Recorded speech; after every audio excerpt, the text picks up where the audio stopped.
ಆಗಿದೆ, ಜೆಡಿಎಸ್ ಕಾರ್ಯಕರ್ತರನ್ನ ರೊಚ್ಚಿಗೇಳುವಂತೆ ಮಾಡಿದೆ ಅನ್ನೋದನ್ನ ಕೂಡ ನೋಡ್ತಾ ಇದ್ದೀವಿ. ಇಲ್ಲಿ ಪ್ರಮುಖವಾಗಿ ಪ್ರೀತಮ್ ಗೌಡ ಮಾತನಾಡಿರುವಂತಹ ಒಂದು ವಿಚಾರಗಳು ಸಾಕಷ್ಟು ಆಕ್ರೋಶಕ್ಕೆ ಗುರಿಯಾಗಿದೆ.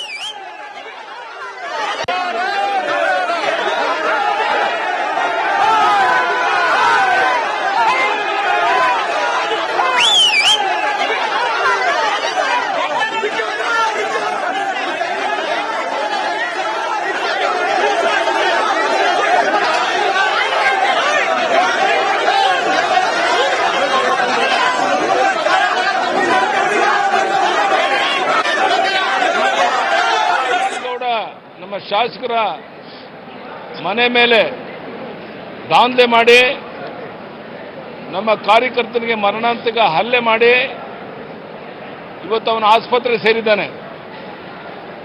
ಸ್ವತಃ ಕುಮಾರಸ್ವಾಮಿ ಅವರು ಮುಖ್ಯಮಂತ್ರಿಗಳು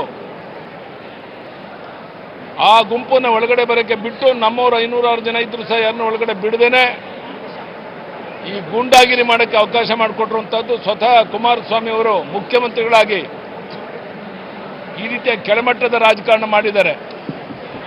ಈಗ 6 ತಿಂಗಳ ಹಿಂದೆ ಅವ್ರು ಹೇಳಿದ್ರು, ಅಗತ್ಯ ಬಿದ್ದರೆ ನಾವು ಬೀದಿಗಿಳಿಸ್ತೀವಿ ಜನನ ಹಾಸನದಲ್ಲೇ, ಪರಿಣಾಮ ಏನಾಗುತ್ತೆ ಅಂತ ನೋಡಲಿ ಅನ್ನೋ ಮಾತನ್ನು ಸಹ ಕುಮಾರಸ್ವಾಮಿ ಅವರು ಹೇಳಿದರು. ಇವತ್ತು ಪ್ರಿಯತಮ್ ಗೌಡನ್ನ ಈ ರೀತಿ ಬೆದರಿಕೆ ಒಡ್ಡಿ ಕುಮಾರಸ್ವಾಮಿಯವರಾಗಲಿ ರೇವಣ್ಣವರಾಗಲಿ ಯಾವುದೇ ಸಾಧನೆ ಮಾಡೋಕ್ಕೆ ಸಾಧ್ಯ ಇಲ್ಲ. ಈ ರೀತಿಯ ಗೂಂಡಾಗಿರಿ ಪ್ರವೃತ್ತಿಯಿಂದ ನೀವೇನಾದರೂ ಸಾಧನೆ ಮಾಡ್ಬೋದು ಅನ್ನೋ ಭ್ರಮೆನಲ್ಲಿ ಈ ರಾಜ್ಯದ ಮುಖ್ಯಮಂತ್ರಿಗಳು ಇದ್ದರೆ ನಾನು ಸದ್ಯದಲ್ಲಿ ಹಾಸನ ಜಿಲ್ಲೆಗೆ ಹೋಗ್ತೇನೆ, ಒಂದು ಪ್ರತಿಭಟನಾ ಸಭೆಯನ್ನು ಮಾಡಿ ಇವರ ಗೂಂಡಾಗಿರಿಯನ್ನು ಬಯಲು ಮಾಡಿ ರಾಜ್ಯದ ಉದ್ದಗಲಕ್ಕೆ ಈ ವಿಷಯವನ್ನು ಮನವರಿಕೆ ಮಾಡ್ತೇವೆ. ನಾನು ಕೇಳ್ತೇನೆ ರಾಜ್ಯದ ಮುಖ್ಯಮಂತ್ರಿ ಕುಮಾರಸ್ವಾಮಿ ಅವರಿಗೆ, ನಮ್ಮ ಪ್ರಿಯತಮ್ ಗೌಡ ಹಾಸನದಲ್ಲಿ ಒಬ್ಬ ಶಾಸಕನಾಗಿ ಆಯ್ಕೆಯಾದಂಥದ್ದು ನಿಮಗೂ ರೇವಣ್ಣನಿಗೂ ದೇವೇಗೌಡರಿಗೂ ಸಮಾಧಾನ ಇಲ್ಲ. ಹಾಸನದಂಥ ನಿಮ್ಮ ಕವಿಮುಷ್ಟಿದಂಥ ನಗರದಲ್ಲಿ ಒಬ್ಬ ಯುವಕ ಶಾಸಕನಾದ ಅಂತೇಳಿ ಈ ರೀತಿ ಬಗ್ಗು ಬಡಿಯುವಂಥ ಗೂಂಡಾಗಿರಿ ಮಾಡುವಂಥ ಪ್ರವೃತ್ತಿಯನ್ನು ಕುಮಾರಸ್ವಾಮಿ ಅವರು ನಡೆಸಿದ್ದಾರೆ. ಇದಕ್ಕೆ ಯಾವುದೇ ಕಾರಣಕ್ಕೂ ನಾವು ಹಿಂದೆ ಬೀಳೋದಿಲ್ಲ. ಇದನ್ನು ಎದುರಿಸುವಂಥ ಶಕ್ತಿ ಇದೆ. ನಾನಲ್ಲಿರುವಂಥ ಪೊಲೀಸ್ ಅಧಿಕಾರಿಗಳಿಗೆ ಹೇಳ್ತೇನೆ, ಇವತ್ತು ಕೊಲೆ ಮಾಡುವಂಥ ಪ್ರಯತ್ನ ಮಾಡಿರುವಂಥ ಆ ಕಾರ್ಯಕರ್ತನ ಬಂಧಿಸಿ ಸೂಕ್ತ ಕ್ರಮವನ್ನು ತಗೊಳ್ಳದೇ ಇದ್ದರೆ ಪೊಲೀಸ್ ಅಧಿಕಾರಿಗಳು ಸಹ ಇದರ ಪರಿಣಾಮವನ್ನು ಎದುರಿಸಬೇಕಾಗುತ್ತೆ.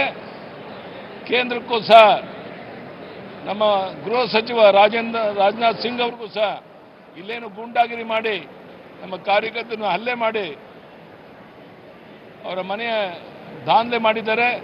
ಇದೆಲ್ಲ ವಿಷಯಗಳನ್ನು ಗೃಹ ಸಚಿವ ರಾಜನಾಥ್ ಸಿಂಗ್ ಅವ್ರಿಗೂ ಗಮನಕ್ಕೆ ತಂದು ಮುಂದಿನ ಕ್ರಮ ಏನು ತಗೊಳ್ಬೇಕು ಅನ್ನೋದ್ರ ಬಗ್ಗೆನೂ ನಾವು ಯೋಚನೆ ಮಾಡ್ತೇವೆ. ಕುಮಾರಸ್ವಾಮಿ ಅವರ ಈ ರೀತಿಯ ಗೂಂಡಾಗಿರಿ ಮಾಡಿಸಿ ಪ್ರತಿಪಕ್ಷ 104 ಜನ ಶಾಸಕರನ್ನು, ಪ್ರಿಯತಮ್ ಗೌಡನಂಥ ಯುವಕ ಹೋರಾಟಗಾರರನ್ನು ಬಗ್ಗು ಬಡಿತೇನೆ ಅನ್ನೋ ಭ್ರಮೆನಲ್ಲಿ ಏನಿದ್ರೆ ಅದು ನಡೆಯಲ್ಲ, ಅದಕ್ಕೆ ಅವಕಾಶ ಕೊಡೋದಿಲ್ಲ ಅನ್ನೋ ಮಾತನ್ನು ಎಚ್ಚರಿಕೆ ಮಾತನ್ನು ಈ ಸಂದರ್ಭದಲ್ಲಿ ಹೇಳ್ತೇನೆ. ಮಾತಾಡ್ತೀವಿ ನಾವು.